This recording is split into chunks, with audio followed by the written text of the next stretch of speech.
Okay, hello and welcome to, I don't know, content is what I'm going to be calling this, since I just barely have a channel name, which is whatever this channel is named at time of recording. I think I'm going with Western Rails as the operating name of the channel. I may or may not stick, who knows. But anyways, I've been making and researching and writing for this channel, and I was gonna do some stuff about SP and other West Coast passenger trains, along with some other things involved with passenger rail in the United States. And I decided that talking about the pre-Amtrak accommodations and seat offerings is probably a more productive place to start than talking about one of the SP daylight trains or transcontinental trains or whatever, since a lot of these terms pop up a lot, and it's like, well, not everyone might know what this means, so it'll be better to just, talk about this in episode 1, and then just move on to the stuff I actually want to talk about a little bit more. Well, that's not true, I do want to talk about this stuff, but this stuff's a little bit more of a primer to the stuff we'll get into in subsequent episodes, hopefully. Anyways, so we're going to be talking about the pre-Amtrak accommodations and seat types, and this is going to be one of those things where there's going to be a lot of caveats, and it's mostly going to be the caveat of well, in general, this is how things were because each railway, and there were, from what I understand, maybe 30 or more of railways that operated passenger trains in America prior to Amtrak's creation in 1971. And every railway did things a little bit differently because, well, they could. At least, especially during the streamline era, the heavyweight era was a little bit more standardized, and then I don't really know much about the era where everything was made out of wood, but we will just go over all of this briefly. So generally speaking, there were about 3 periods of passenger train construction before Amtrak. The first one was when cars were made out of wood, and the next was the heavyweight era when everything was made out of riveted steel, and the streamline era when things became lightweight and made out of welded steel instead of riveted. And the few comments I will make about like the wood era of trains is that they were basically just boxcars with windows and hardwood benches. These cars were generally unsafe, and if they would crash, they either telescoped into each other, or their stoves, which were used for heating them, would actually catch the trains on fire. Also, generally when wood trains were used, there really wasn't signaling for most of that time, so crashes were common and more deadly than they were after that, because people wouldn't necessarily know where trains were if they were either running late or early or what have you.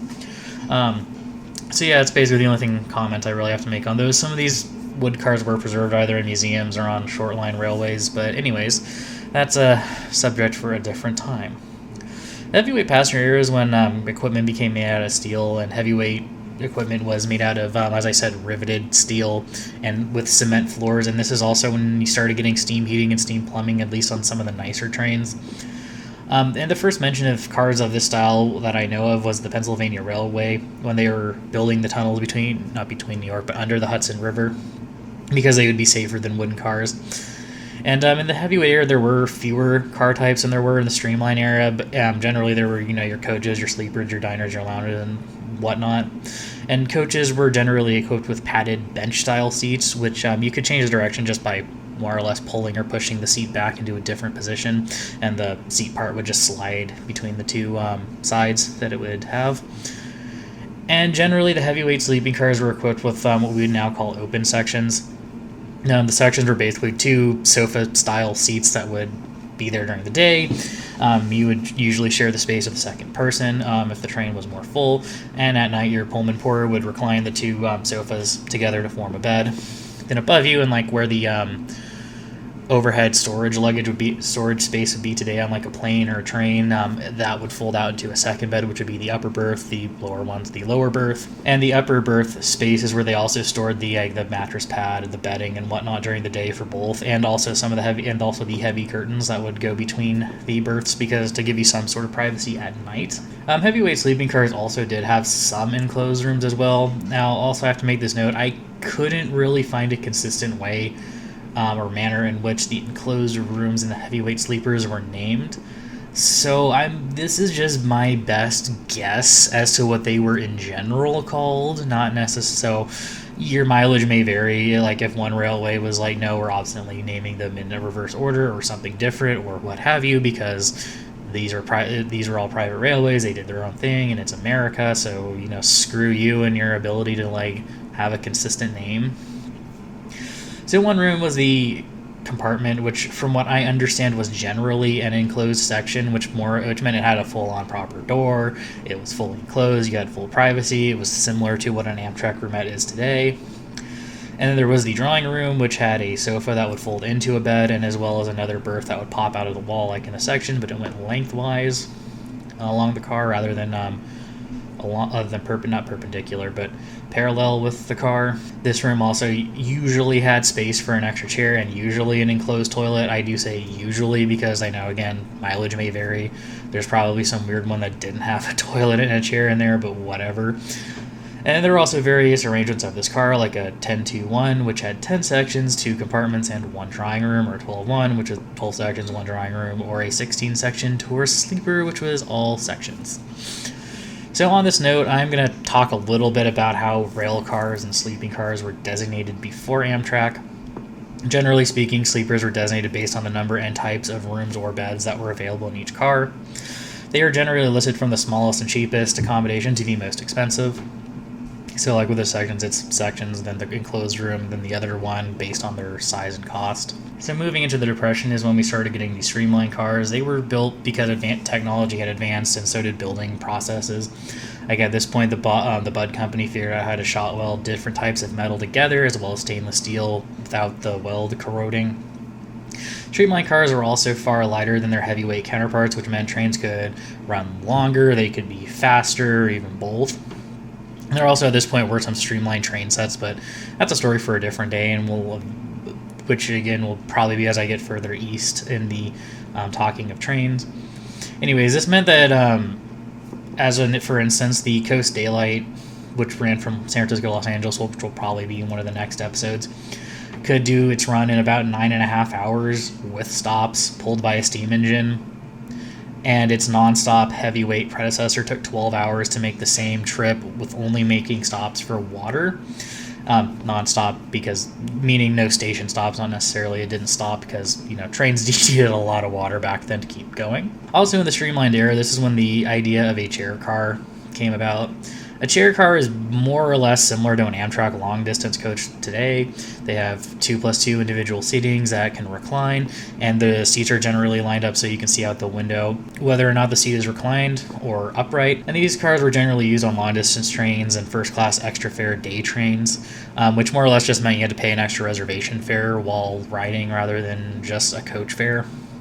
We'll also towards the end of this get a little bit more of how the fares worked. So, coach-style seats, quote-unquote coach-style seats, continued to be used by railways pretty much up until they were gotten rid of, which was generally in the 60s, unless it was a commuter railway, which some of them actually hung around until the 80s. So this is where, these coach cars were generally on the secondary, tertiary, and mail trains. And this is also going to make another in general statement. In general, a chair car was, as I just described, which is the 2+2, more or less Amtrak coach seating. Some railways refer to all their coach cars as chair cars, regardless of whether it was the old padded bench style seat or the more modern coach style seat that we would be more used to today. Some railways refer to them as chair coaches, some just refer to them as coaches, no matter what the internal configuration was, and just segregated the equipment based on what service level the train that they were on was. Another coach-style car that was around at the same time was called the parlor car. These cars were equipped with chairs on a swivel, kind of similar to those living room chairs where you kind of have the footrest that kicks out and it's individual and it can swivel all the way around. These were generally considered first-class seats on trains such as the Daylights. Now, we'll get into this more in the Daylight thing, but the Daylight was a first-class train regardless of what seating you paid for. But that, again, we'll get into that when we get to the Daylights themselves, or at least the Coast Daylight, because it was first. Anyways, streamlined era is also when the idea of closed sleeping compartments became commonplace throughout the United States. Over time, a series of sleeping rooms are developed by car manufacturers such as Bud and Pullman. Also, a short note about Bud and Pullman. Pullman was both a manufacturer and operator of cars on various railroads, so if you rode in a Pullman accommodation, you did pay the first-class coach ticket, which was more than just a regular coach ticket, and then you had to pay a room charge to Pullman, who was basically like the hotel operator. So basically you were paying for transportation and hotel accommodations, but they were two separate companies because the railway you paid the coach fare to and Pullman got the accommodation charge. And on some trains, Pullman would sometimes operate the dining cars and lounges instead of the railroad. But again, varied railroad to railroad. Bud, on the other hand, just manufactured rail cars that the railways would generally have to operate themselves before the Bud antitrust lawsuit. And also on that note, I'm fairly certain Bud built cars were not operated by Pullman prior to the antitrust lawsuit. I couldn't find out either way, but I'm erring on the side of no, since Pullman was more or less a monopoly, and monopolies tend not to like competition in even the smallest way, so I'm going to just err on the side of no. Anyways, Bud sued Pullman on antitrust grounds because they were both the owner, manufacturer, and operator of all these rail cars. Bud won this, I think it was right after the Second World War, sometime. And it was like immediately after the Second World War, not like years later, but like 1947-ish. And that's what happened. But Pullman ended up getting split up. The manufacturing part remained part of Pullman, which was Pullman Standard. The operating and car ownership was owned by cars became owned by the railway, and the Pullman operating company was owned collectively by all the railroads. So they were still separated, basically, I think, up until Amtrak was created for the most part. But anyways, Bud manufactured streamlined stainless steel cars, and from what I understand, during the Depression, they did sell them for fairly cheap, just so they would become fairly common on U.S. railways. Most notably the Santa Fe, which I think was one of the few railways to run all Pullman consists, not all Pullman, but all Bud consists during some of its history. The other one being, I think, Canadian Pacific ran a few. At least their transcontinental trains are all Bud, right? And from what I understand, a lot of their cars are actually still in use today on Via Rail. Okay, so now we're going to get into the actual room types that existed during the Streamline era, and we'll get into Amtrak's on a future date. Anyways, there was roomettes, which were single occupancy rooms that were about as big as a section, but with more amenities, and privacy being the main amenity that was given. There was a full bench seat for sitting during the day. And also within the room, there was a private toilet, a folding sink, a mirror, a small closet, and usually a luggage rack. And it also had like a little cabinet where you could actually put your shoes, and they would get shined at night while you slept by your Pullman porter. The Pullman porters also themselves will get their own episode at some point because they deserve a video to themselves. So I'm not going to mention too much about them other than they existed at this point. Anyways, during the night, you'd be able to usually your Pullman porter would fold down a pre-made Murphy bed from the wall, which would cover the toilet. So if you did need to go during the night, you would actually have to fold the bed back into the wall, which involved you actually like opening the door, which had a curtain in between the door and the rest of the car. So you could open the door, step out, but still be covered by the curtain so nobody could see you, fold up the bed, close the door, go to the bathroom, and then repeat order to put the bed back down. So, which is just kind of, I find it a little bit comical that was the process for using the bathroom at night. Also, another big innovation at this time was climate controls, which more or less meant that by this point, like air conditioning and steam heating became a common thing, which, again, we'll get into this in a future episode about passenger rail and why it declined and died in this country. But yeah, they had steam-powered air conditioning and heating, and the water would be condensed off those systems to have water for all the plumbing within the train, which is kind of hilarious. But yeah, you did have some small degree of controlling how hot or cold it got in your car, at least until the end of trains when, they basically didn't maintain anything. Anyways, another thing that railways tended to have was radios, and the sleeping cars, and some actually had a selection of pre-recorded music, which I do know the Burlington and Western Pacific and Durango and Rio Grande had this on the California Zephyr. There was some pre-recorded music. I think some of the Chiefs on the Santa Fe had it as well. But anyways, the next type of room is the double bedroom, which, as the name implies, is made for two people. This would be lengthwise on the car, so they'd basically take up I think it was 2/3 to 3/4 of the length width of a train car. So it would be most of the width, and then there'd be a little quarter running down the side so you can get between the cars. And each room had a sofa somewhere in the room that would be folded down into a bed, and then there would usually be a bed above it, like in a section, but again in a bigger enclosed room, and it would pull down. And then basically they had everything. The roomettes had mirror, sink, storage space, the little shoe shiny box that they would have. But there were some differences in double bedroom types, and this is even according to Pullman itself. Most of them had a built-in toilet, although there was one variation that did not have a built-in toilet. I know for certain that these This type ran on the Southern Pacific and Northern Pacific services between Oakland and Los Angeles, from what I understand, with maybe some connecting services to LA. But that's gonna warrant in a future episode. It'll probably be discussed, so we won't worry about that now. Another feature that the double bedrooms did have was a retractable wall that would enable 2 rooms to be connected, so groups could have 1 room. And also, if you needed to work, you could request a table from your Pullman porter, which would bring it to your room and attach it somewhere near the window. And this is also available in the roomettes, just trying to split up some of the amenity selection. Anyways, now the next one is going to be the compartments. So the next car types we'll be getting into are the compartments and the drawing rooms, which are the bigger of the room types. So a compartment was basically a larger double bedroom. It had the same features and enclosed toilet standards, because again, at least one type of double bedroom did not have a room toilet. The one addition that they did have is that they were bigger. The compartments were not the bathrooms, but the compartments were bigger, which means they had more storage space. They also had room for a chair usually. And this type of room is actually similar to the current Amtrak bedroom. And the one addition Amtrak did make is putting a shower in these in their sleeping cars. Prior to Amtrak, most sleeping cars actually didn't have showers on them, and on some trains the compartments and a double bedroom could be connected into one large group bedroom. But I'm not really sure if Amtrak can do that today. It's probably something I could have looked up before recording this, and I'm just not gonna. Anyways, the largest of the room types that were semi-standard and in the pre-Amtrak days was the drawing room, which had the same like sofa deal, had a bed that popped out of the upper area, and it also had another Murphy bed that would fold out of the wall, which would allow 3 people to be in the room at one time. And again, also had its own little toilet, and that was basically it. Again, these by this point, like the bigger you get, the less there were, because fewer people could afford to ride them in these days. Even true today, Amtrak the bedrooms are fairly expensive depending on when you reserve them, which is a reason why if you ever reserve any sort of travel, you use incognito and a lot of cookie blockers. So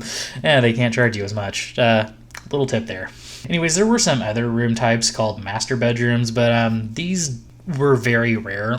And about the only thing they had besides being bigger was a shower in them. And I couldn't really find a picture of them. And the only thing I could find for certain on them is that they were used on the Pennsylvania and Southern railways. And they were generally on the premier trains like the Crescent, and I think it was the Broadway Limited. Not big on my PRR history, so probably not going to ever be a topic of the channel, the Pennsylvania Railroad, beyond it getting honorable mentions in various other videos. One thing that also was a common concern of Bud and Pullman were budget sleepers, and they did design and try to test products for this. Before the war, Pullman did try to test a thing called the Coach Sleeper. And other than that, prior to that, it was basically just a tourist sleeper, which is just an all-section car that the spaces would be sold at a slightly discounted rate. But they were still, again, generally too expensive, which is, again, where Pullman's Coach Sleeper came in.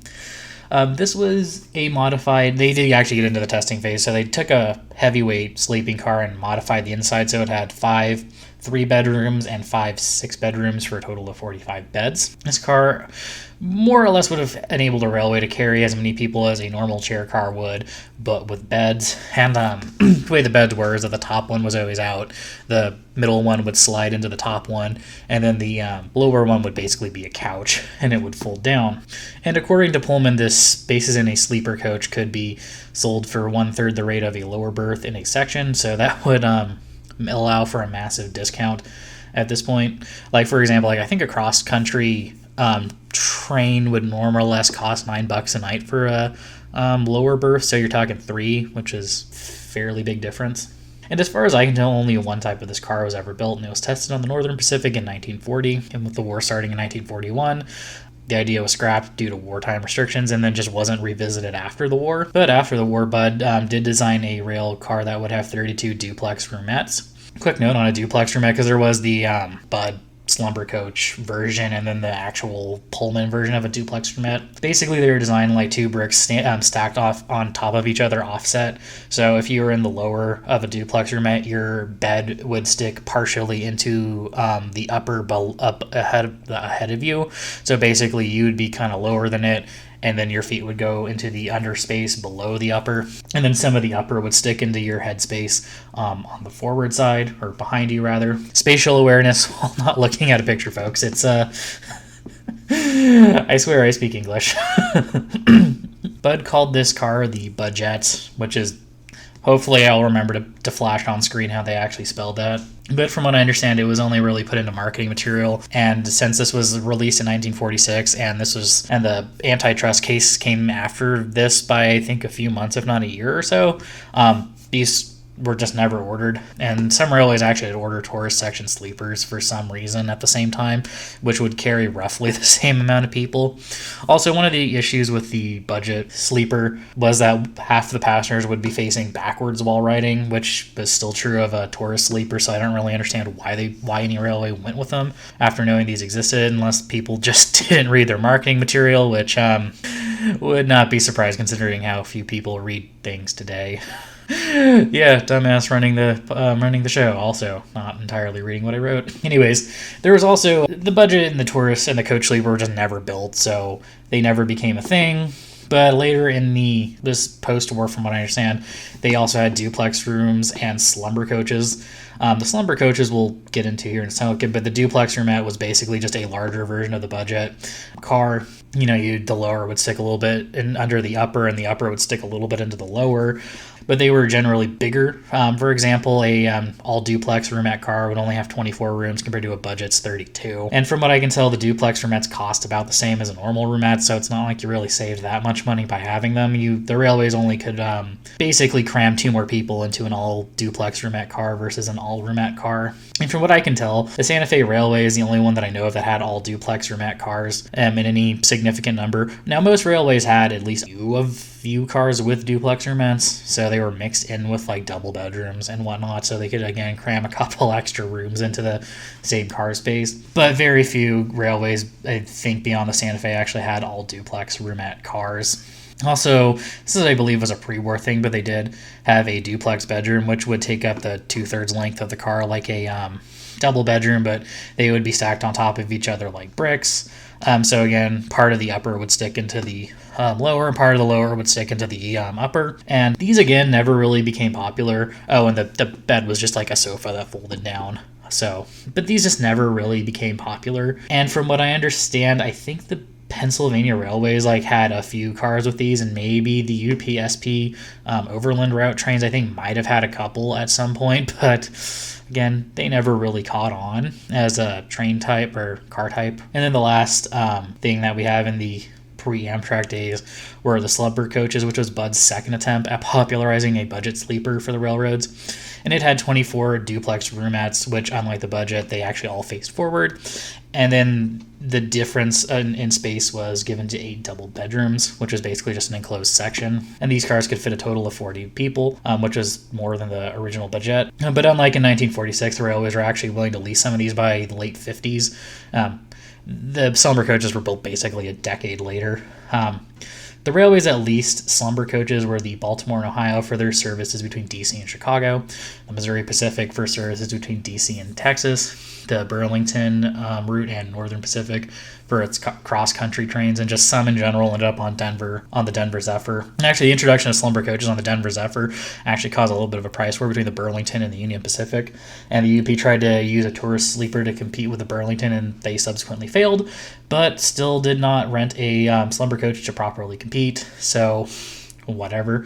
And also the New York Central had some of their 22 roomette sleepers retrofitted into a slumber coach variant, so they were fairly popular. But it's always been remembered as a thing that could have been, which I'm going to have a discussion that's going to be mostly my entire opinion on why rail failed and would the slumber coach have actually been helpful. That'll be a future episode after I get further into the historical stuff. So the last thing we're going to be talking about on this is common sleeping car types from the Streamline era. which were the 10-6 Sleeper, which had 10 roomettes, 6 double bedrooms. There was also a 10-5 Sleeper with 1 less double bedroom, and I know the Southern Pacific used them on, I think, the Lark, the Cascade, and I think one of them ran through on the Northern Pacific to Seattle. Another common type was the 446 and the 464, which had 4 sections, 4 roomettes, and 6 double bedrooms. The difference being that the 464 was a post-war one with an enclosed toilet in the double bedroom, and the 446 was not enclosed. It did not have enclosed toilets and were pre-war. And the other common room type was the 221, which had 2 double bedrooms, 2 compartments, 1 drawing room. Also, another last for instance that I have to put on it is how some of these rooms are named also varied even still into the Streamline era. So again, some of them are backwards and weird. Oh well, because it's more your railway is weird because I'm going with what the Pullman put on their marketing material. Also, as a for instance, the 10-6 Sleeper is actually what Amtrak ended up keeping after it came into existence in the 1970s and started converting its trains to head-end power. And Via Rail kept the 464s mostly. They also did keep a number of the 10-6s that they got off of Amtrak, but from what I understand, the 10-6s didn't survive on Via Rail even to this day. And the Amtrak also kept the Slumber Coaches pretty much until I think 2001 is when they got rid of them. So yeah, and also a little note on Amtrak, when it did come into existence, it inherited the railway equipment from 20 different railroads that handed their passenger services over to them. By the time Amtrak came into existence, there were 25 railways that still offered passenger service, 20 of them which did hand over all their passenger trains to Amtrak. The ones that didn't, there could be a video of their own, but that's a different point. Like I said, they kept the 10-6s and the Slumber Coaches for the most part. Also, at the point when Amtrak was starting to standardize its fleet into the 10-6s and Slumber Coaches, that's when they started ordering the Superliners, and which is when they started retiring the heritage equipment they didn't want to keep, which at this point, all the heritage equipment they didn't want to keep was steam heated, which by this point, with all the deferred maintenance, was more or less breaking and making it so people didn't want to. And they ended up converting the ones they did want to keep to head-end power, which is just a fancy way of saying they retrofitted the cars to run off electricity from the engines, which wasn't really a new technology or process in the 1970s. It actually was something that could have been done in the 50s, just that the railways were cheap and didn't want to upgrade their cars when they could. But that is, again, going to be getting into the video or whatever it is we're doing this content, which is basically just a slideshow. But yeah, we'll be getting into that in a more opinion-based episode a little bit down the road. So, but anyways, this has been the first installment, and I hope you enjoyed, and I hope you come back for more. Next week, I believe I'm going to be talking about the Coast Daylight, which is the Southern Pacific's formerly premier train between San Francisco and Los Angeles, which will be next week, or it might be the San Joaquin route and or Daylight and or other passenger service. And also the Starlight or Coast Daylight video is going to include the Coast Daylight and all the other trains that ran along the coast route. So it's more likely going to be the coast route and Daylight. But anyways, if you did enjoy, please let me know. If you didn't enjoy, please let me know. And either way, I hope you stick around for more, and I will see you in the next one.